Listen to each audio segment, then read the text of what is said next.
어, 이렇게 말합니다. 주님은 마태복음 말씀에 이렇게 말합니다. 내 보물이 있는 그곳이 네 마음에 있다. 이렇게 말하는 거예요. 그 말씀의 뜻을 이해를 하셔야 돼요. 자, 잘 연결하세요. 나를 사랑하는 자들에게, 하나님을 사랑하는 자들에게 엄청난 재물을 주어 너의 창고를 가득 채울 것이다. 이렇게 말씀하신 그 하나님은 또 이렇게 말하는 거죠. 내 보물이 있는 그곳이 네 마음에 있다. 이렇게 말한다는 거죠. 다시 말하면 여러분이 마음이 어디 있는가를 여러분은 잘 몰라요. 왜냐하면 우리 뇌가 쏙이기 때문에 그래요. 잘 모릅니다. 내가 하나님을 너무 좋아하기 때문에 내 마음이 온통 하나님한테 있는 걸로 착각하게 돼요. 근데 여러분이 돈 쓴 거 있죠? 리스트를 한번 쫙 보면은 내가 어디에 마음이 제일 많이 있는가 알 수 있다는 거예요. 자, 여러분께서 만일 아프리카나 아니면은 이 난민들이나 아니면 북한을 위해서 엄청나게 정말로 긍휼한 마음이 생기고 눈물을 흘리고 기도를 해요. 그런데 돈이 없는 사람 말하는 게 아니에요.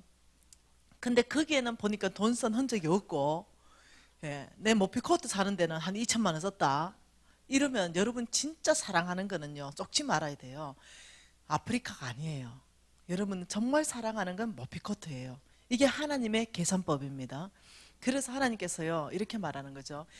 나를 사랑하는 자들에게 내가 엄청난 재물을 주겠다. 이 말은요, 예, 여러분이 만일 교회를 사랑한다 이러면요, 헌금 장부 보면 바로 압니다. 얼만큼 교회를 사랑하는가. 다시 말하면 1억 헌금했고 10만 원 헌금했는데 누가 더 교회 사랑합니까? 1억이 아니라는 거예요. 돈의 많고 적음을 얘기하는 게 아니에요. 예수님은 가부의 랩도 돈이 제일 귀하다 했던 분이에요. 그러니까 돈이 1억, 여러분이 지금 현재 한 어떤 분에게는 한 100만 원 정도가 어쩌면 저에게 1억보다도 더 가치 있는 분이 있을 수 있다는 거예요. 제가 지금 1억 헌금하고 여러분의 100만 원을 우리 예수님께서는 지금 이 100만 원은 너보다 훨씬 더 많이 했다. 이렇게 계산할 수 있다는 거죠. 다시 말하면 우리 예수님의 계산법은 많고 적음으로 계산하는 게 아니라 마음으로 계산한다는 거예요. 마음. 내가 정말 하나님 나라를 섬기는 데서 내 마음, 내가 할 수 있는 부분을 하는가 이걸 보는 거지.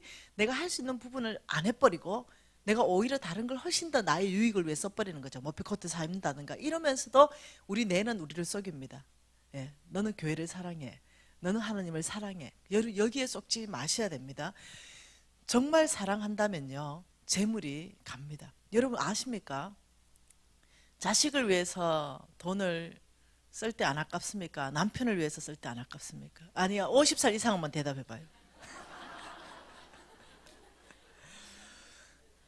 거의 90% 자식일 건데요. 네, 저는 남편이에요. 네, 유튜브 뜨거든요. 네. 이 자식한테는요, 생명을 줘도 주고 싶은 거야. 네, 생명을 줘도 주고 싶은 거예요. 그게 뭐냐면 사랑이에요, 사랑. 그래서 하나님께서 이렇게 말하는 거죠. 하나님을 사랑하는 자들에게 엄청난 재물로 내가 너의 창고를 채우겠다. 이 말은요, 이 하나님을 정말 사랑하는 걸로 꽉 채우면요, 이 돈이 다 어디로 가냐면요, 하나님이 눈물 있는 곳에 간다니까요. 하나님이 울고 있는 곳, 그 하나님 눈물을 닦이는 곳, 거기 쓰고 싶다니까요. 하나님이 교회를 향해서 울고 계시고, 하나님이 저 굶어 죽어가는 사람들을 위해서 울고 있으면 이렇게 하는 거죠. 우리 연애할 때 생각해봐. 왜 울어? 한번 울어보면 생각 잘 안 나죠? 네. 30년 후를 뒤돌아봐요. 30년 후. 30년 전으로 뒤돌아봐요. 지금 그 남편이 어떻게 했는지. 막 울고 있을 때. 아, 지금 남편 아닐 수도 있어. 네. 막 울고 있을 때. 네. 울지 마. 네 눈에 눈물을 닦일 수 있다면 저 하늘에 별도 따줄게. 이게 사랑이라니까요. 지금 울어봐봐요. 한 대 맞는데. 재수없고 아침에 출근하는데 울고 있냐 이런다니까. 여러분 이 사랑이 그래서 어떠냐면 하나님 어디에다 재물을 주냐면 하나님을 사랑하는 자에게.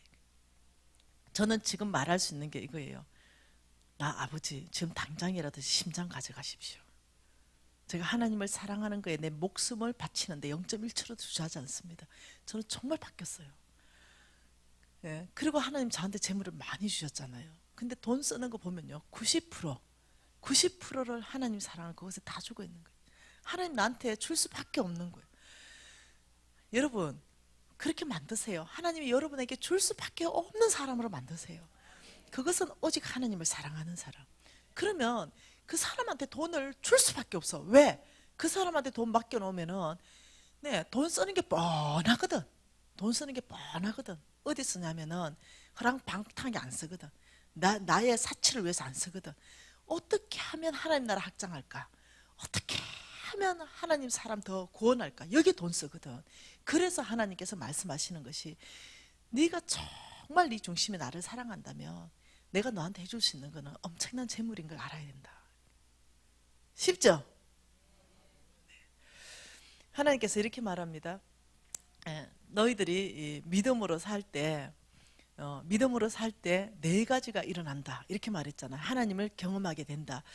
여러분 저는요 이 간증들을 너무너무 많이 듣고 있습니다. 하나님을 경험했습니다. 이런 간증 내일쯤 돼서 다른 사람 간증들을 좀 나눠드리고 싶은데요.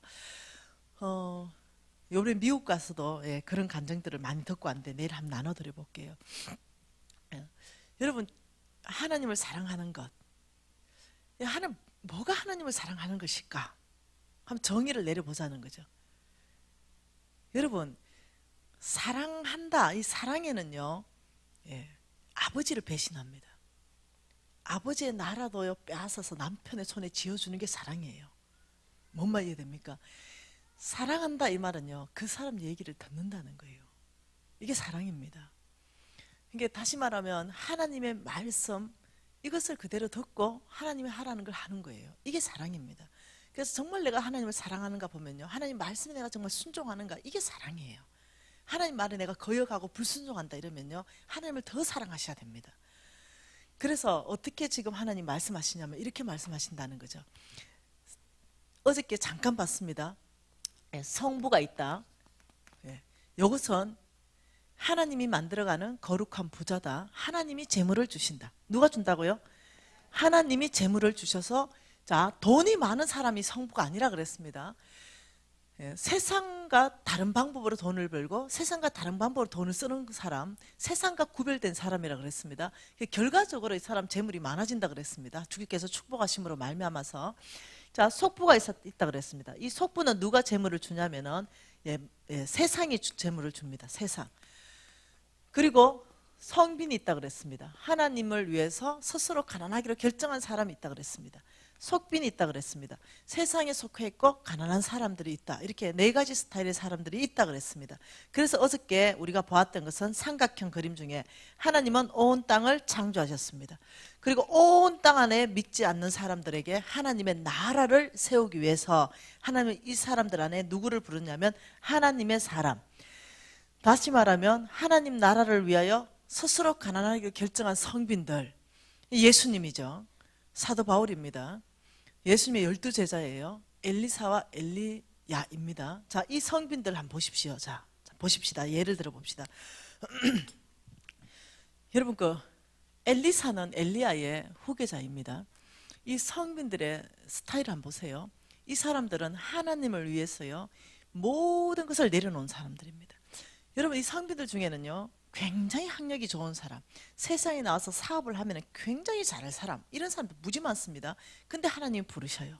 그럼 그 모든 것, 나의 하고 싶은 것들, 나의 비전들, 나의 꿈들, 이거 다 주님 앞에 내려드리고 올려드립니다. 그리고 주께서 저를 부르셨다면 제가 주의 종 되겠습니다. 이래서 주의 종 돼가지고 어떤 사람은 목사로, 담임 목사로, 어떤 사람은 선교사로, 또 어떤 사람은 그냥 선교단체 전임 간사로 이렇게 갑니다. 이 사람들, 그래서 하나님께서 이 사람들을 온 땅에 다 보냈습니다. 온 땅에, 전 세계 안에 다 보냈습니다.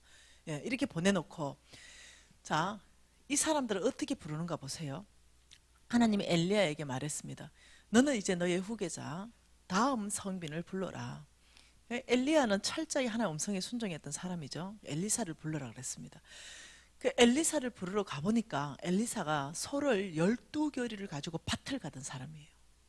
다시 말하면 부농이라는 거예요. 엄청난 부자라는 거예요. 엄청난 부자를 지금 성빈으로 콜링하는 순간입니다. 하나님의 사람으로.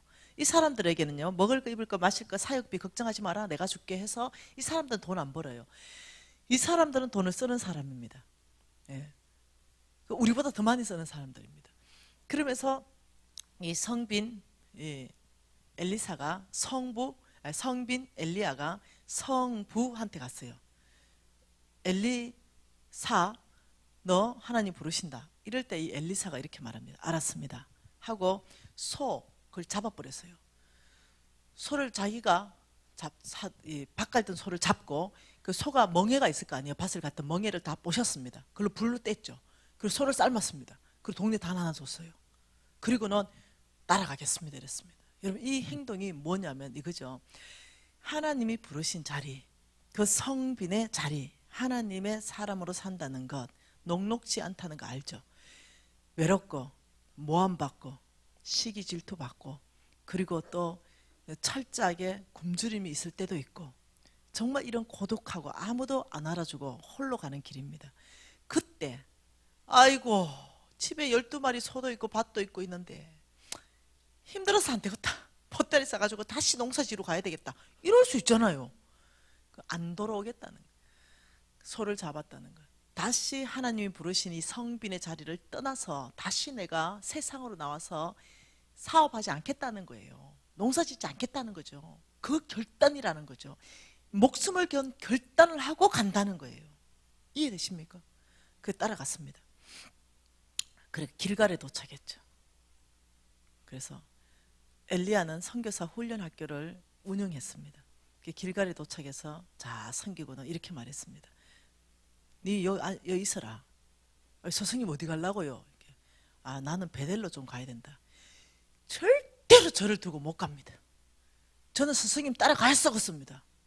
왜 그랬을까요? 엘리사가 하나님이 부르신 이 자리는 나의 능력, 나의 힘, 나의 지혜, 나의 방법으로 하나님 나라를 세울 수 없다는 걸 아는 거예요. 나는 하나님의 부르심을 받았는데 당신의 기름 부음을 받지 못했다는 거죠. 이거 받아내야 되겠다는 거예요. 왜? 하나님 사역하려고.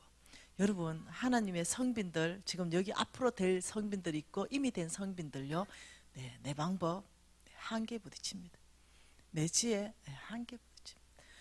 열매 일정 기간이 있을 수 있죠. 못합니다. 성빈들은 받아야 되는 게 뭐냐면 하나님의 능력입니다. 하나님의 기름 부으심이에요. 그래야 해낼 수 있습니다. 그래서 끝까지 따라붙어가 베델에 도착했잖아요. 그것도 선교사 훈련 학교를 또 했습니다. 그리고 이렇게 말했죠. 네 베델에 좀 있어라. 스승님 어디 가는데요? 내 여리고 좀 가야 된다. 절대로 나를 두고 못 갑니다. 또 따라붙습니다. 끝까지. 뭡니까? 끈질기. 나는 그거 받지 않고는 하나님 사역 못합니다. 끝장을 봐버리죠. 여리고 또 따라붙었어요. 야, 네 끈질기네. 나 좀 어디 가야 된다. 어디 갑니까? 요단강 건너간다. 못 갑니다. 저도 요단강 따라 붙어야 됩니다. 와, 여러분 이게 뭐겠어요? 성빈의 자세 아니겠어요? 그러니까 네 진짜 원하는 거 뭐고? 이러니까 그때서야 나옵니다. 스승의 능력에 갑절요. 자기 유익 때문에 구했겠습니까? 아니요. 자기의 그 대가 지불하는 그 모든 대가 지불을 뒤로 하고, 이제는 하나님이 나를 성빈, 하나님의 사람으로 불렀는데 정말 하나님이 나라를 이 땅 가운데 세우고 싶은 거죠. 그래서 정말 하나님의 능력이 필요했던 거죠. 하나님의 기름 부심이 필요했던 거예요. 그러면서 그걸 받아냅니다. 그리고 딱 엘리야보다 2배로 쓰임 받습니다. 이런 사람이 성빈입니다. 여러분, 이런 사람들, 하나님을 위해서 목숨 건 사람들, 이런 사람들을 온 땅에 하나님 다 보내놓고 이 사람들 먹을 거, 입을 거, 마실 거, 이 사람들 사역비를 하나님이 공급하신다고 명확하게 약속했는데요, 이쪽으로 공급하신다는 거예요. 하나님의 재물을 받는 이 사람으로 공급해가 이쪽으로 준다는 거죠. 여러분, 이 돈의 흐름을 이해하셔야 됩니다. 그럼 이게 성경에 있는가? 이렇게 흐르는 게 있다는 거예요. 내일 좀 볼라 그래요. 무슨 말 이해됐죠? 하나님은 성부에게 재물을 주시고 성부인 사람은 넘치는 재물. 성부는 어떻다고요? 창고가 넘치게 된다고요. 성부는 창고가 넘치게 되는데 이 넘치는 이거 누구한테 주라고요? 네, 성빈들한테 둬서 하나님 나라를 확장하라 했는데 홍성근 목사님 이렇게 말했습니다. 여러분 꼭 기억하십시오. 정말 이거는 잊어버리시면 안 됩니다. 이렇게 얘기했죠. 여러분의 창고가 넘치는 그날이 반드시 올 것입니다. 그 얘기를 했어요. 반드시 올 것입니다. 그때 이 메시지를 꼭 기억하고 절대로 큰 창고를 집지 마십시오 이랬다니까요. 그 제가요 진짜 목숨을 걸었기 때문에 아멘! 넘친다는 말은 일단 55빚을 갚는 거예요. 그리고 넘치는 거예요. 그래서 제가 그날 헌신했습니다. 아버지, 정말 저의 창고가 말씀대로 넘친다면 50빚이 갚아지고 정말 내 창고가 넘친다면 저희가 넘치는 거 이거 안 먹어요. 진짜 넘친다면 이 넘치는 거 진짜 성빈한테 준다니까요, 하나님 하고 헌신했습니다. 정말 성부의 삶을 헌신했죠. 근데요, 그렇게 빨리 넘칠지는 몰랐어요. 4년 반 만에 이제 50빚을 갚았습니다. 이제 빚 갚는 얘기 해줄게요. 50빚을 갚으면서 그날 통장에 50빚 마지막 갚는 날 통장에 잔고라가 남았어요. 그걸 딱 보니까 1억 2천만 원이 남았어요. 빚 50억 다 갚았는데도. 이제 처음으로 창고가 넘쳤죠. 한 달 생활비는 300이면 떡을 치는데, 그래 처음으로 창고가 넘쳤는데 1억 2천만 원 보는 순간요, 홍 목사님 강의 까마득하게 다 잊어버렸어요. 네, 시간이 너무 많이 흘렀어. 4년 반이라는 시간. 그리고 여보, 우리 신랑 불렀어요. 나 오늘 빚 50억 다 갚았어. 1억 2천만 원이나 통장에서 남았어. 우와, 축하한다. 여보, 내가 당신 내 때문에 고생했는데 1억 2천만 원짜리 차 사줄 거야. 죄송해요. 잊어버렸어요. 홍 목사님이 이랬거든요. 반드시 창고가 넘치는 날이 올 때 그 넘치는 거 가지고 주님 앞에 나가세요. 정말 여러분 창고 부셔버리고 큰 창고 지어가지고 이 넘치는 것까지 몽땅 먹겠다고 창고에 제치지 말아야 되거든요. 근데 어쩌면 그렇게 잊어버리냐. 그리고 우리 신랑은 선교사가 돼가지고 또 그거 잊어버리면 어떡하냐. 여보 고마워. 아니 나는 또 잊어버렸다 쳐도 그렇지. 그래가 우리 신랑이 이제 매주 카달로 가져오기 시작했습니다. 오늘은 벤저, 내일은 BMW, 아우디. 여러분 그때 당시에 지금 수입차가요 4, 5년 많아졌지요. 10수년 전에는 수입차도 없을 때 그때 1억 2천만 원 차는요 대한민국 1% 정도 돼야 타는 차예요. 그러면서 막 그때 당시에 제가 60평 아파트에 살고 있었습니다. 큰 방이 이렇게 생겼어요. 길쭉가 60평이니까 여기가 침대를 놨고 여기가 이제 문이고 여기에서 1.5m 떨어져 가지고 여기까지 뭘 놨냐면 농장을 놓고 여기 사람 한 사람 들어가게 커튼 쳐놓고 여기서 문 열어보면은 농하고 침대밖에 안 보여. 뒤에는 뭡니까? 지성소. 네. 늘 아침에 일어나면은 그 뒷 공간에 가서 하나님 만나는 거예요. 부럽죠? 여러분 안 나와. 공간이 안 나와. 60평 이상만 나와. 여러분은 여기 못하고 베란다를 터야 되겠지. 이 성부의 여유로움 아니겠어요? 여러분 부러워해야 돼 나를. 네, 부러워해야 돼. 그래가지고는 이제 아침에 늘 여기 가가지고 이렇게 말해요. 하나님 저한테 거의 별로 말씀하신 적 없거든요. 그 적숙 들어가지고 엎어져 있는 거죠. 비몽사몽간에 일단 눈 떴다면은 일단 사람하고 얘기하기 전에 하나님한테 먼저 얘기하기로 내가 헌신했거든요. 딱 들어가서 주님 종이 왔습니다. 네. 오늘도 말씀하십시오. 그러면 종이 듣고 그대로 순종하겠습니다. 근데 거의 말씀 안 하셔. 네. 그렇기 때문에 늘 습관이에요 그냥. 주님 그날도 그냥 습관처럼 주님 이러면 주님 이래요. 딸아 내가 너를 사랑한다. 이 말씀밖에 안 해요. 그럼 늘 똑같은 말. 딸아 내가 너를 사랑한다. 내가 좀 억울한 일 있을 때는 딸아 내가 너를 이해한다. 그 외에 별 말씀 안 하세요. 근데 뭐 인사인가? 주님 늘 인사인가? 이런 생각하고 그 별로 얘기 엄청 못 듣거든요. 그날 엎어져가 주님 이래가지고 엎어져 있는데 미신아 이랬는데 딱 주님 음성이야. 내가 알잖아요. 벌떡 일로 앉았죠. 주님이시여든 말씀하십시오. 종이 듣고 그대로 순종하겠습니다. 이러는데 주님 미신아 아주 부드러운 음성이었습니다. 내가 너에게 맡겨놓은 1억 2천 있지? 헐 뭐라고요? 내가 너에게 맡겨놓은 1억 2천 있지? 빚 갚을 때까지는 입 다물고 있더니 그만 벌써 줘버렸잖아요 우리 신랑. 좋다 할 수가 없어가지고 예 이러니까 그거 4명의 선교사 이름을 다 가르쳐줬어요. 이 4명의 선교사 이름을 가르쳐주면서 그들의 발이 되게 해라. 3천만 원짜리 차를 4대 사가지고 파송해라 이래. 엄마 큰일 났어 이제. 그래 그때는 이제 나는 여기서 기도하고 새벽이니까 이제 거실에 나가면 이 이 60평 그 전체 벽면에 그 거실에 여기에 제가 세계 지도를 그려놨거든요. 그 여기에서 이제 우리 신랑과 우리 아내는 붙어가지고 8개국을 위해서 기도했습니다. 예, 그리고 나가보니까 우리 신랑은 이게 기도하고 있더라고요. 그리고 유진이는 씻고 있고. 유진 아빠가 기도에서 나왔잖아요. 보니까 애가 벌써 심각하잖아. 왜? 이러는 거야. 나 하나님 엄청 들었는데 요만저만해 이러니까 저는 우리 신랑이 너무 좋아할 줄 알았어요. 근데 우리 신랑 이러대요. 님만 하나님 엄청 듣나?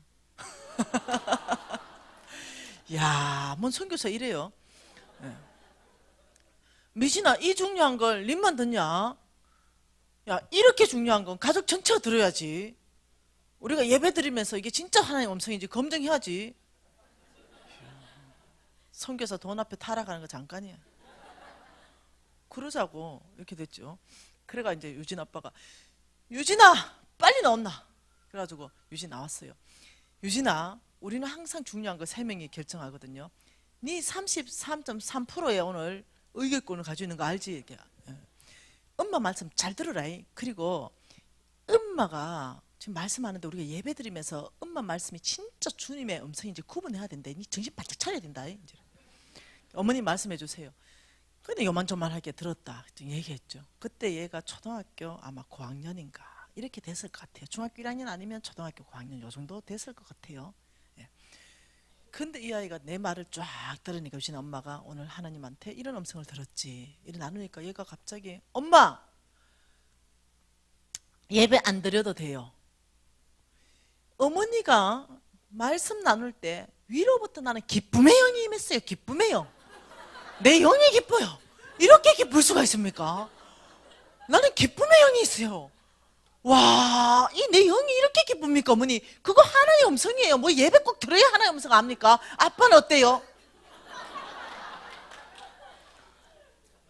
이미 70% 끝났어.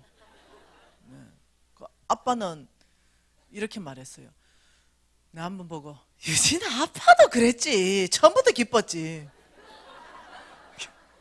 그리고 아빠가 오늘 저녁에 배운 대로 저녁에 노예 파송식을 하자 이렇게 됐습니다. 자, 그 말이 무슨 말이냐? 자, 여러분 하나님께서 재물 줄 때 어떻게 한다고요? 내가 보기에 옳은 태도 있는 그 사람에게 주겠다 했죠. 그 첫 번째 옳은 태도입니다. 적고 외우셔야 됩니다. 첫 번째 하나님께서 이 옳다라고 인정하는 태도는 이거죠. 재물에 노예되지 않고 재물을 노예로 다스린다. 뭐라고요? 재물에 노예가 되지 않고 재물을 노예로 다스린다. 이게 첫 번째 옳은 태도입니다. 이 태도를 여러분께서 가지시는 것이 하나님이 첫 번째로 옳은 태도다 이러는데 이 태도로 여러분이 살려면 어떤 훈련을 해야 되냐면 믿음으로 사는 삶을 훈련해야 됩니다. 믿음으로 사는 삶. 믿음으로 사는 삶 뭐라고요? 하나님 말씀에 순종하고 말씀하신 그 하나님을 신뢰하는 거.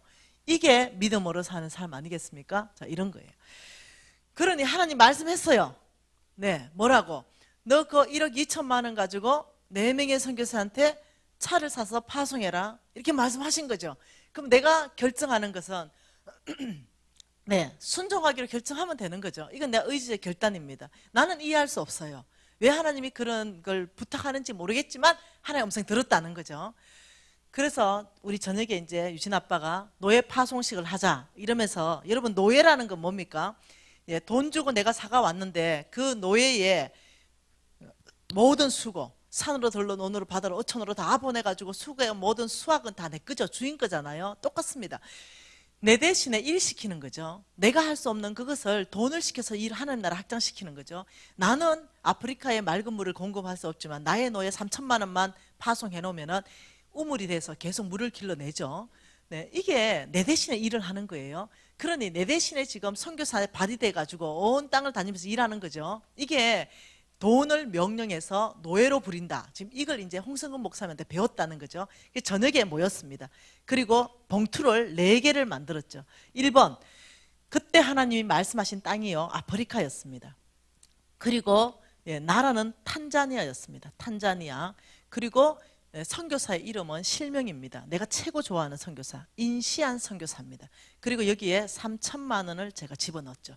그리고 봉투 4개를 만들고 그날 저녁에 집 식구가 모였습니다. 그리고 우리가 예배하기 시작했습니다. 너는 가라 아프리카로 인시안 선교사에게 발휘되라. 이렇게 해가 4사람 선교사에게 파송했습니다. 그리고 저는요, 하늘은행 장부에다가 하나님께 헌금한 거, 하나님 말씀에 순종한 거 적어놨습니다. 몇월 며칠 인시안 선교사한테 3천만 원. 왜? 갚아달라 이거죠? 내가 했으니까. 잘 장부 정리를 잘해야 돼요. 장부 정리를 잘 해놨죠. 그리고 3년이 지났어요. 잊어버리고 있었죠. 그 3년이 지났고 나는 더 부자가 됐죠.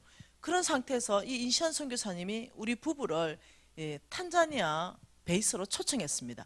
거기에 청년들에게 강의 티칭을 해달라는 거죠. 그 유진 형제하고 나하고 원석 형제하고 이 3명이 어디를 갔냐면 탄자니아로 가게 됩니다. 근데 탄자니아로 가가지고 이제 섬기는데, 네, 그 탄자니아 그때 당시만 해도 전 세계에서 2번째로 못 사는 나라.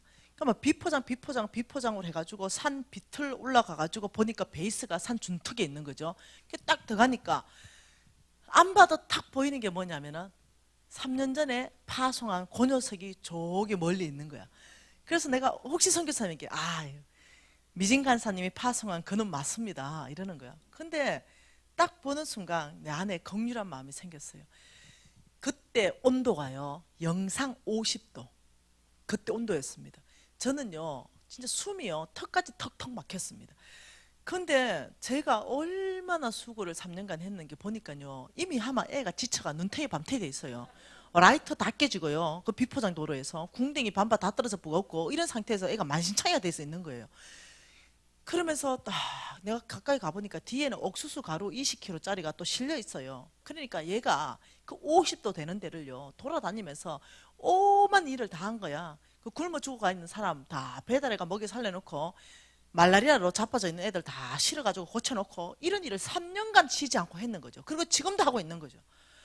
그 딱 보는 순간 나보고 저 20kg 옥수수를 내가 들고 저 집에 배달하고 와라 이러면 내가 안 죽었겠나? 순교 안 하겠나? 네, 그날 더위 먹어서 순교 안 돼.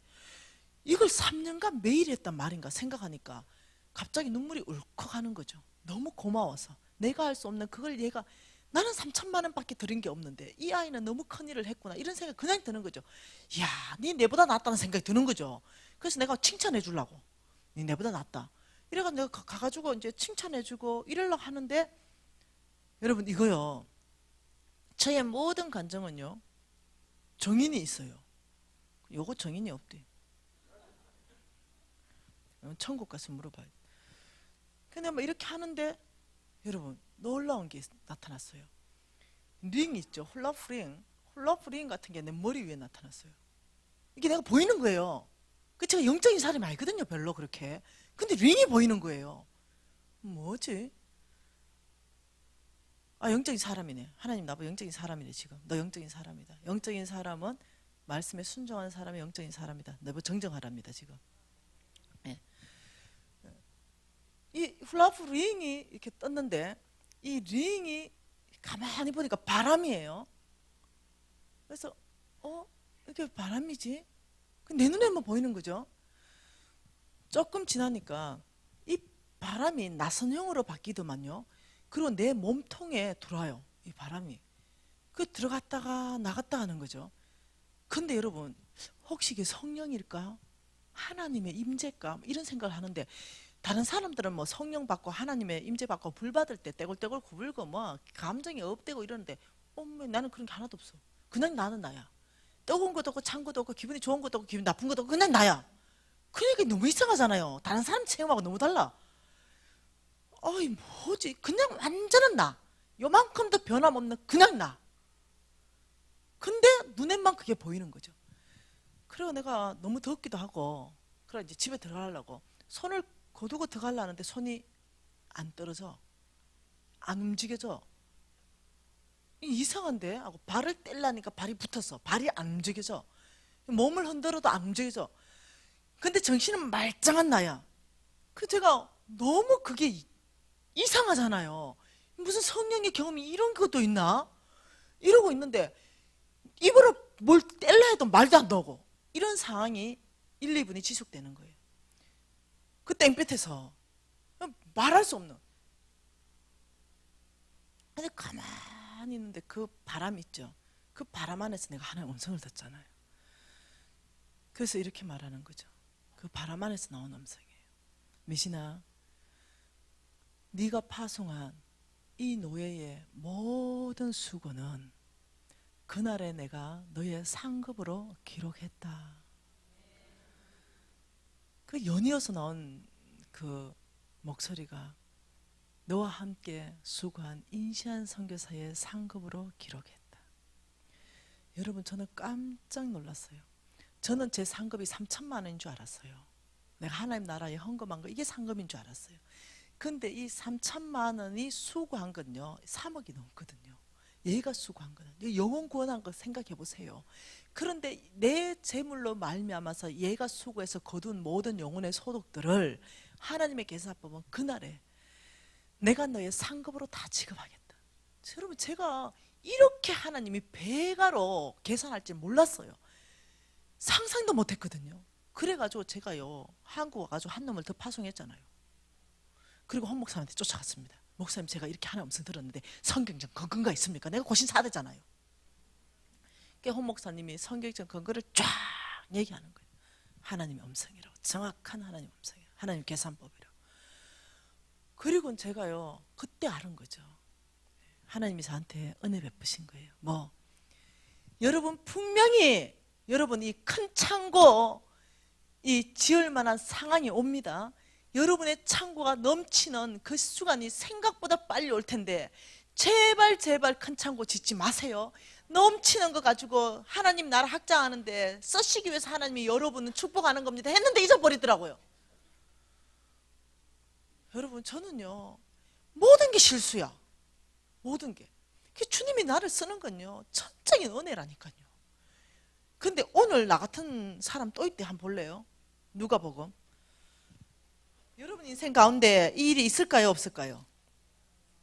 여러분 인생 가운데 이 창고가 넘치는 날이 속히 올까요, 안 올까요? 반드시 옵니다. 뭐 때문에요? 하나님 나라 확장해야 되기 때문에 그래요. 이 날이 반드시 오는데 여러분, 성부는 그럼 하나님이 정하실까요? 이게 아니라는 거예요. 하나님이 너는 성부다, 너는 성부다, 너는 성부다 이렇게 안 한다는 거죠. 선택은 저와 여러분의 몫이라는 걸 말씀하는 거죠. 오늘 하나님께서 나처럼 헌신한 사람이 있었어요. 아버지, 제 창고가 넘친다면 정말 하나님의 뜻에 따라서 온 땅에 하나님 나라를 세우는데 이곳에 제가 제 재물을 정말 드리겠습니다. 이렇게 한 사람이 생겼어요. 그 하나님이 축복하죠. 삼천구절에 있는 이 재정에 대한 모든 말씀은요 하나님 100% 농사꾼 비유로 말씀하셨다는 걸 기억하세요. 하나님은 다 농사꾼 비유로 말했습니다. 심고 거두는 걸로 얘기했습니다. 너희들이 재물을 심고 재물을 거둘 것이라 말했습니다. 돈을 얘기하면서 적게 심은 자는 적게 거두고 많이 심은 자는 많이 거둔다 말합니다. 하나님은 농사꾼 비유로 재물에 어떻게 불어나는가를 설명하는데 오늘 하나님이 또 농사꾼 비유, 여러분 비유로 말하는 모든 거 하늘나라의 비밀인 거 아세요? 비유로 말하는 모든 것은 하늘나라의 비밀이고요. 하늘나라 비밀은 깨닫는 자만 깨닫고 못 깨닫는 자는 못 깨닫게 하는 게 비밀입니다. 그래서 여러분이요 은혜가 필요해요. 이 비밀들 깨달을 수 있는 은혜가 필요한데 오늘도 이게 비밀이에요. 누가복음 12장 16절에요 하나님께서 성부로 헌신한 사람이 있었습니다. 그래서 그 사람 축복하기로 결정했죠. 여러분, 이 농사는요 눈에 보이는 농사를 얘기하는 게 아니에요. 저와 여러분은 농사 짓고 있습니다. 시간을 드리고 여러분 은사와 여러분 재능들을 우리가 심죠. 그리고 거두는 거는 열매를 재물로 거둡니다. 우리가 직장에 쓰든 우리가 사업을 했으든 몽땅히 농사 짓고 있는 거죠. 근데 오늘 하나님께서 그 한 농사꾼 비유로 말씀하시는데 16장에 이렇게 말합니다. 같이 읽습니다. 또 비유로 그들에게 말하여 이르시되 한 부자가 그 밭에 소출이 풍성하매 얼만큼 풍성했느냐? 심중에 생각하여 이르되 내가 곡식 쌓아둘 것이 없으니 어찌할까 하고, 여기까지 보세요. 농사꾼이 있는데 여러분 씨를 뿌렸습니다. 우리가 시간을 심었습니다. 똑같이 우리가 사업을 합니다. 거기에 열매 주시는 분은 누구라고요? 하나님은요. 신명기 8장 18절에 이렇게 말합니다. 내 하나님 여호와를 기억하라. 그가 내게 재물 얻을 능력을 주셨음이라 말씀하시는 거죠. 하나님께서 저와 여러분에게요 열매를 거두시게 할 때 재물 얻을 능력을 충만히 부으신다고 성경은 말하고 있는데요. 자, 어쨌든 이 농사꾼은 무슨 농사 지었는지는 몰라요. 근데 하나님이 부으셨습니다. 풍성한 수확을 주셨습니다. 얼만큼 주었냐고 보니까요 와, 내 창고가 작네. 쌓아둘 곳이 없으니 어찌할꼬 이렇게 되는 거예요. 얼마큼 여러분 창고의 특징은 뭡니까? 버는 것보다 항상 크게 짓는다. 그러니 내 창고를 채워버리고 더 채워버리고 가득 채워가지고 엄청나게 넘치게 해버린 거예요. 그러니까 이 지금 하나님 봤죠? 왜? 성부를 헌신했기 때문에 하나님 엄청 축복했습니다. 그리고 그 농부 보고 있죠. 저와 여러분 농부입니다. 보고 계신 거예요. 그리고 뭘 선택하는가 봤죠? 예, 저도 선택했습니다. 이렇게 하리라. 뭐 우리 신랑 1억 2천 차 사주리라. 똑같은 선택이죠. 큰 창고 짓는 선택을 오늘 이 사람 보세요. 쌓아둘 곳이 없으니 어찌할까 하고 또 이르되 내가 이렇게 하리라. 결정했습니다. 이제 이 본인의 결정입니다. 자, 뭘 결정? 성부를 결정하는지 속부를 결정하는지. 내가 이렇게 하리라.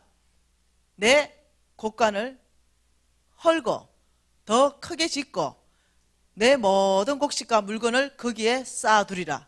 그리고 내 영혼에게 이르되 여러 해 쓸 물건을 많이 쌓아두었으니 평안히 먹고 쉬고 마시고 즐거워하자. 여러분 어째 생각합니까?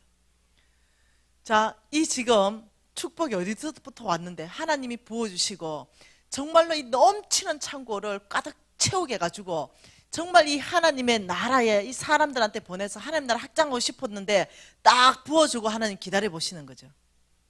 뭘 선택하는지. 보니까요 선택을 뭘 했냐면 이 창고 부셔버려라. 그리고 엄청난 창고 짓자. 그리고 여러 해 먹을 동안 쌓아놓고 나 혼자 잘 먹고 잘 살자. 이렇게 했다는 거죠. 자, 여러분 이렇게 안 할 자신 있습니까? 네. 아니 묻는 거예요. 왜? 이 날이 옳기 때문에 그렇습니다. 여러분 저는 이 메시지를 들었어요. 홍성근 목사님 들었어요. 이 날은 속히 옵니다. 여러분 이 큰 창고 짓지 마십시오. 그랬는데 잊어버려 큰 창고 지었는데 하나님이 저를 불쌍히 여기셔서 말씀해 주셨죠. 뭐라고? 미진아, 내가 맡겨놓은 거 이거 하나님 나라에 써라. 나한테 기회를 주신 거예요. 회개하고 돌이킬 수 있는 기회를 주셨죠. 근데 참 감사하게 제가 미련하지 않았던 거죠. 아버지 하고 회개하고 돌이키고 제가 하나님 음성에 순종했다는 거예요. 여러분에게도 이런 일이 올 거거든요. 큰 창고 짓는 사람 분명히 나타날 거거든요. 그러시면 안 된다는 거예요. 기억하세요. 하나님께서 여러분의 창고를 넘치게 채우는 이유는 여러분 하나 잘 먹고 잘 살아라는 건 성경 전체에서 없습니다. 내가 너를 축복하고 너도 잘 먹고 잘 살고 너를 통해서 다른 사람도 잘 먹고 잘 사는 거, 이게 하나님의 축복입니다. 그러니까 하나님이 이렇게 말하죠. 20절에 어리석은 자야, 하나님은 이르시되 어리석은 자야, 오늘 밤 내가 네 영혼을 찾겠다. 그러면 네가 준비한 것 누구 것이니? 이렇게 말해. 누구 것이니? 질문합니다. 네 큰 창고에 가득 차는 거 누구 것이니? 이러면서 속부에 대해서 정의합니다. 속부는 21절이 속부에 대한 정의입니다. 같이 읽습니다. 자기를 위해 재물을 쌓아두고 하나님께 대하여 부여하지 못한 자가 이와 같구나. 엄청나게 재물 줘놨더니 한다는 짓이 뭐라고요? 자기를 위해서 큰 창고 짓는 거, 하나님께 대해서는 인색한 거. 엄청나게 줬더니 어떠냐면 하나님 돈 떼인 거. 하나님 그 사람 더 축복할 수 있을까요? 어렵겠죠. 예. 왜? 자기를 위해 쌓고 또 쌓고 또 쌓고 또 쌓고 하다 보면요, 재물은 죄를 만들어내요. 놀랍게도. 그러니 하나님께서 어떻게 하겠어요? 참 어리석다. 네 오늘 밤 죽어볼래? 그러면 만에 죽는다 친다면 네 만난 상고 누구 거 되니? 지금 이 질문하고 계신 거예요. 참 놀라운 질문이죠. 그러면서 하나님께서 자기를 위하여 재물을 쌓고, 하나님께서는 너무 인색하다. 하나님께는 이런 자가 속부다 이렇게 말하는 거죠. 속부의 정의 첫 번째가 뭐라고요? 자기를 위하여 재물을 쌓아두고 하나님께 대하여는 인색한 자. 이 사람들은 죄송해요, 하나님의 재물 받을 생각하지 마셔야 됩니다. 이 사람은요, 내일 보겠지만요, 있는 재물까지 하나님께서 거두시겠다고 말합니다. 이 사람들에게는, 이 사람들을 이유를 말합니다. 내일은 성경적 기반으로 다 볼 것입니다. 이 사람들에게는 있는 재물도 내가 거둘 것이다 하는데, 그 거두는 게 뭐냐면 너를 위해서 거두겠다 말합니다. 너를 죄짓지 않게 하기 위해서, 내가 너를 구원하기 위해서 그 있는 재물까지 거둬서 내가 의인한테 주겠다고 하나님이 성경 전체에서 얘기하고 있어요. 이 보통 일이 아니라는 거예요. 그러니까 어떠냐면은 이 사람 타락하고 이 사람 잘못되는 거 하나님께서 방지하는데 어떻게 하냐면 재물을 거둬서 방지하는 거예요. 이게 보통 일이 아니라. 그게 성경 전체 안에서 하나님이 말씀하고 있는 거예요. 그걸 내일 좀 더 보고 싶은 거. 예. 오늘은 이제 속부에 대해서 먼저 첫 번째 정의만 본 것이에요. 여러분 인생 가운데요, 하나님은 정말로 성부 되기를 원하시거든요. 예. 성부에 대해서 한번 봅시다. 디모데전서입니다. 디모데전서 6장입니다. 예. 하나님은 성부들한테 명령합니다. 오늘 여러분 정말로 이 성부 되기를 원하시는 분들은 이 명령을 받아야 됩니다. 디모데전서 6장 17절입니다. 자, 17절에 이렇게 말하죠. 내가 이 세대에서 부한 자들을 명하여, 이 말은요, 이때 부한 자들은요 뭐냐면은 성부를 말합니다. 부자들, 내가 이 세대에서 성부들에게 명하여, 명령한다. 첫 번째, 마음을 높이지 말라, 교만하지 말라는 거예요. 왜? 이 돈이 많으면 교만해지니까. 첫째, 교만하지 마라. 둘째, 정함이 없는 재물에 소망 두지 말고 오직 우리에게 모든 것을 후히 주사 누리게 하시는 하나님께 두라. 자, 보세요. 정함이 없는 재물이다. 네가 지금 그 재물을 가지고 있지만 너한테 정해져 있지 않다는 거예요. 그것을 내가 옮길 때는 항상 옮겨질 수 있다는 겁니다. 너한테 정해져 있지 않기 때문에 네가 재물에 소망을 둘 때는 네가 실패하게 될 것이라는 거예요. 재물을 주시는 하나님께 얼만큼 주냐? 모든 것을 후히 주시고 누리게 하신다. 이게 하나님입니다. 이게 하나님의 나라입니다. 하나님은 모든 것을 후히 주시고 누리게 하신다. 자, 모든 것을 후히 주시고 누리게 하시는 그 이유를 또 한번 볼 거예요. 이 모든 것을 후히 주시고 누리게 하신다. 먼저 너부터 모든 것을 후히 줄 것이고 너부터 누리게 할 것이고 이렇게 말하는 거예요. 그러면서 너는 부족함이 없을 것이다. 그래서 너에게 그렇게 모든 것을 후히 주고 누리게 하시는 그 하나님께만 오직 소망을 두라. 세 번째, 선을 행하고 선한 사업을 많이 하라. 네 번째, 나누어 주기를 좋아하고 너그러운 자가 되라. 이게 성부들에게 하나님이 요청하는 성품입니다. 성부들이여, 이런 성품을 가져라. 교만하지 말 것이고 소망은 오직 하나님께 둘 것이고 선을 행하고 선한 사업을 많이 할 것이고 나누어 주기를 좋아하고 너그러운 자가 되라. 이것이 장래에 너를 위하여 좋은 터를 쌓는 것이다. 성부들한테 하나님께서 말씀하는 거죠. 자, 하나님이 후히 주시고 누리게 하시는 그 하나님 한 번 더 봐보십시다. 고린도후서입니다. 고린도후서 8장 말씀 한 번 더 봐보십시다. 자, 고린도후서 8장 말씀 보면 하나님이 왜 그렇게 모든 것을 후히 주시고 누리게 하시고 넘치게 하시고 선한 일을 많이 하고 선한 사업을 많이 하고 나눠주기를 좋아하라고 말씀하시냐면 하나님은 이렇게 말씀하는 거죠. 8절 말씀에, 고린도후서 9장 8절에 하나님이 능히 모든 은혜를 너희에게 넘치게 하시나니 이는 너희로 모든 일에 항상 모든 것이 넉넉하여 모든 착한 일에 넘치게 하려 하심이라. 하나님 나라의 원칙을 얘기합니다. 자, 잘 봐보세요. 모든이 네 번 들어가는데 하나님이 모든 일에 항상 모든 것이 넉넉하여 모든 착한 일에 넘치게 하게 하시기 위해서 모든 은혜를 너희에게 넘치게 할 것이다. 이렇게 말하는 거죠. 하나님께서는 저와 여러분에게 모든 것을 넘치게 하시고 모든 일에, 모든 착한 일에 모자라고 부족함이 없어서 모든 착한 일을 하지 못하게끔 하는 것이 아니라 그걸 하기 위해서 모든 은혜를 너희들에게 다 넘치게 할 것이다. 너희들이 필요하면 지혜를, 너희들이 필요하면 능력을, 너희들이 필요하면 은사를, 너희들이 필요하면 재물들을 넘치게 해서 모든 착한 일에 넘치게 할 것이다. 그러면서 설정 뭐라고 말합니까? 9절에 가난한 자들에게 좀 주라. 이 말 슬쩍 있죠? 그럼 하나님 마음 다 보이죠 지금? 하나님께서 이렇게 말하는 거죠.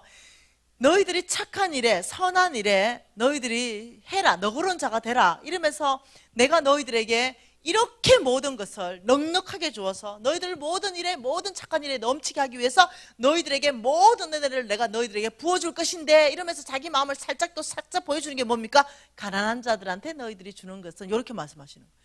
다 보이는 거죠. 하나님의 마음. 내가 너희들한테 재물 많이 줄 건데 누구한테 주라? 좀 가난한 자한테 나누어 주라. 지금 이렇게 말씀하시는 거죠. 그게 하나님 나라의 원칙이라는 거예요. 하나님은 성부들한테 알아요. 여러분 창고가 반밖에 안 찼는데 어떻게 모든 착한 일이 넘치게 합니까? 내 창고가 반밖에 안 찼는데. 그래서 하나님은 성부들에게요, 모든 것을 후히 주사 누리게 하시는 그 하나님이 있다는 거예요. 그래서 성부들은요, 다른 사람하고 다릅니다. 재물에 있어서 결핍이 없어요. 먼저 누리게 하십니다. 성부들 수입차 타도 되느냐? 네, 되죠. 나 타고 있는데. 10%로 타겠다는데 90% 넘주고 누가 뭐라 하겠습니까? 네? 10%도 넘 못 주면서 수입차 빵빵히 타고 있으면 그거 하나님부터 혼낼 거야 아마. 그렇지만 나는 90% 남주고 10%로 수입차 타겠다는데 신랑도 수입차 타고 나도 타고, 누가 나한테 욕해봐라 이거예요. 욕해봐라. 10%로 내가 수입차 타는데 우리 하나님께서 나한테 말씀하시길 된다라고 말씀하셨고 수입차 타라고 말씀하시고 튼튼하다. 네. 근데 비싼 건 안 타. 겸손한 폭소바겐 타는 거. 네. 네. 그러니까 하나님 저한테 누릴 수 있는 권한을 줬다는 거예요. 10%로도 여러분 벤츠 탈 수 있으면 타십시오. 뭐가 문제되죠? 네. 그런데 어떠냐면은 탈 행편도 안 되면서 땡볕을 내가면서 타니까 그게 문제가 되는 거예요. 여러분 돈 문제, 이 문제는요 보통 문제가 아닙니다. 이 돈 문제, 왜 이렇게 돈 문제를 얘기하냐면 지금 내 돈 문제 얘기하는 게 아니에요. 한 번 더 말씀 보십시다. 여러분 마가복음 말씀 보십시다. 마가복음 10장. 여러분 돈 문제에 대해서 하나님이 왜 이렇게 심각하게 계속적으로 말하는지. 자, 마가복음 10장은 여러분이 잘 아시는 말씀이에요. 마가복음 10장에 여러분 17절 말씀 같이 읽습니다. 같이 읽습니다. 시작. 예수께서 길에 나가실새 한 사람이 달려와서 꿇어앉아 묻자오되 선한 선생님이여 내가 무엇을 하여야 영생을 얻으리이까? 자, 중요한 거. 자, 선한 선생님이여 내가 무엇을 하여야 무엇을 얻겠습니까? 영생. 자, 여러분 이거 다 알죠? 영생. 이 사람은요 재물 많은 부자인 거 아시죠? 재물 많은 청년이 주님한테 와가지고 무엇을 얻고 싶었냐면 영생을 얻고 싶었어요. 정말 영생, 영원한 천국 가는 거, 저와 여러분이 얻은 거, 그거 지금 얻고 싶었어요. 그런데 주께서 그 사람을 봤습니다. 그 청년을 딱 보고 이렇게 말합니다. 살인하지 말라, 간음하지 말라, 도둑질하지 말라, 거짓증언 하지 말라, 속여 빼앗지 말라, 내 부분을 공경하라. 왜 그 말 했을까요? 주님이 아시죠 이미. 이 청년이 그걸 다 했을 거라고 아는 거예요. 이미 아셔요. 그러지 말라니까 청년의 대답이 나는 어려서부터 그걸 다 지켰습니다. 이게 지금 청년의 대답입니다. 그러니까 예수님 이미 알죠. 얘가 지켰다는 거 알아요. 이거 말하려고 하신 게 아니에요. 이걸로 천국 가는 게 아니기 때문에. 예수님이 이거 말하려고 영생을 얻는데 이걸 대답하신 게 아니에요. 예수님이 진짜 대답하고 잘한 거 그거 칭찬이에요. 이거 말하는 게 아니에요. 그리고 21절에 보니까 예수께서 그를 보시고 사랑하사, 정말 이 청년을 사랑하는 마음이 예수님이 그 위에서부터 올라왔죠. 그리고 정말 영생을 주고 싶었죠. 그리고 이 청년한테 진짜 하시고 싶은 말씀을 하셨습니다. 이게 뭡니까? 너 있는 것을 팔아서 가난한 자들에게 주라. 이게 진짜 예수님이 하고 싶었던 말이죠. 그러니까 이 청년이 슬픈 기색을 띠고 재물이 많은 고로 근심하면서 예수님을 떠나갔습니다. 자, 여러분 여기서 보세요. 영생을 얘기했습니다. 어떻게 해야 영생을 얻습니까? 여기에 우리 예수님의 대답은 뭘로 했냐면 재물로 했다는 거예요. 자, 중요한 얘기입니다 지금. 영생을 했는데 재물로 대답했다. 여러분 예수 믿으면 구원 받습니까? 아멘입니다. 여러분 믿으면 구원 받습니까? 그런데요 성경 항상 손에 앞뒤가 있습니다. 항상 균형을 이룹니다.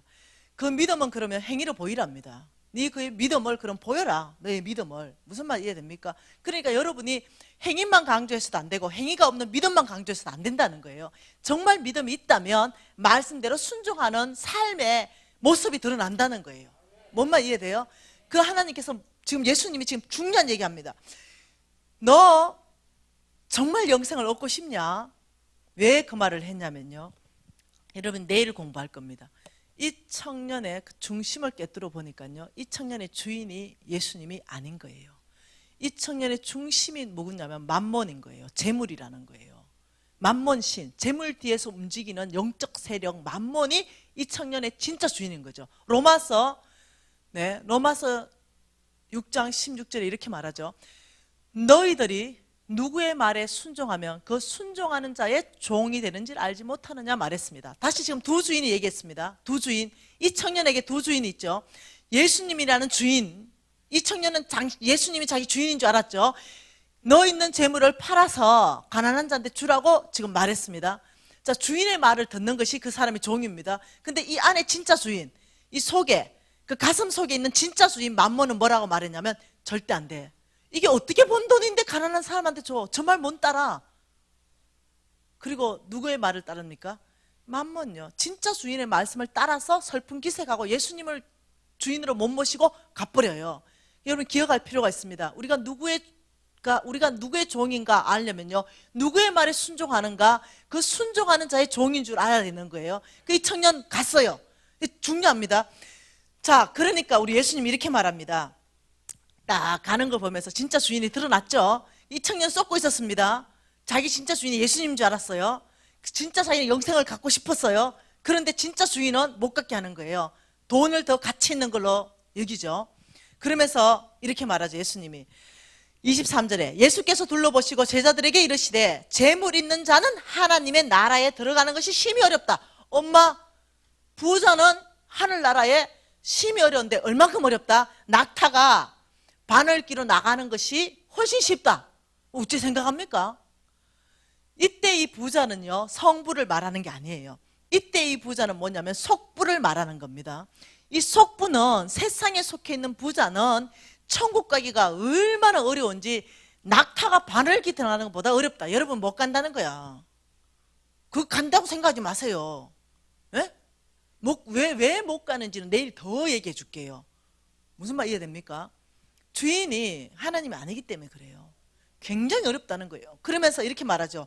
제자들이 어메, 그러면 누가 그러면 천국 갈 수 있냐? 제자들은 이걸 비밀을 깨닫지를 못하는 거죠. 그러니까 29절에 예수께서 이르시되, 같이 읽어봅니다.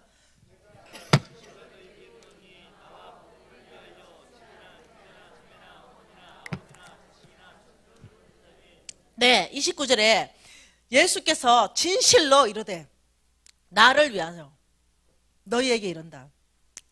너희에게 이르노니 나와 복음을 위해서 집, 형제, 자매, 어머니, 아버지, 자식 전토 버려라. 버려라는 거죠. 버리는 자는 버려라. 여러분 진짜 버리라는 걸까요?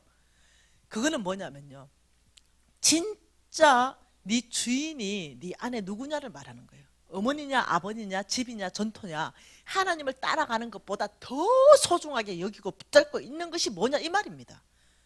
이걸 버려야 돼. 주인을 바꿔라는 거예요. 버리라는 게 아니고. 우리 하나님은 부모를 공경하라 그랬습니다. 형제간은 사랑하라 그랬습니다.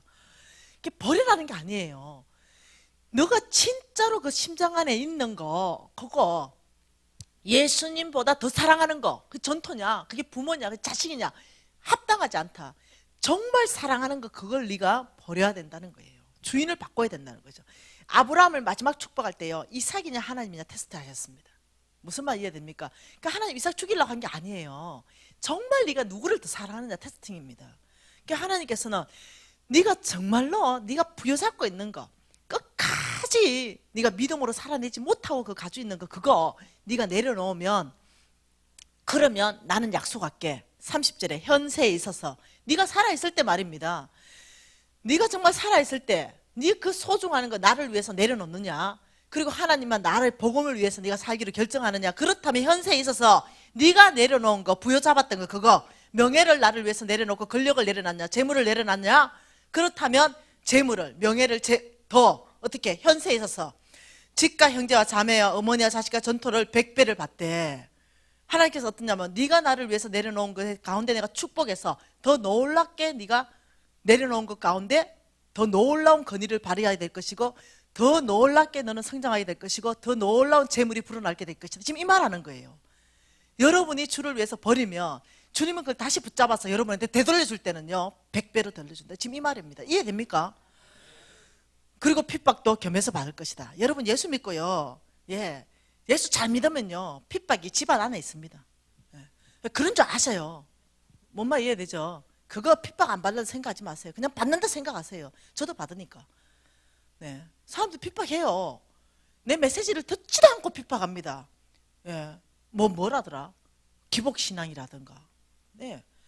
기복신앙 아니거든요. 기복신앙은 복 받기 위해서, 나만 잘 먹고 잘 살기 위해서 막 복만 추구하고 다니고, 이게 기복신앙이거든요. 메시지 안 들은 사람이 그렇게 나를요 핍박을 해요.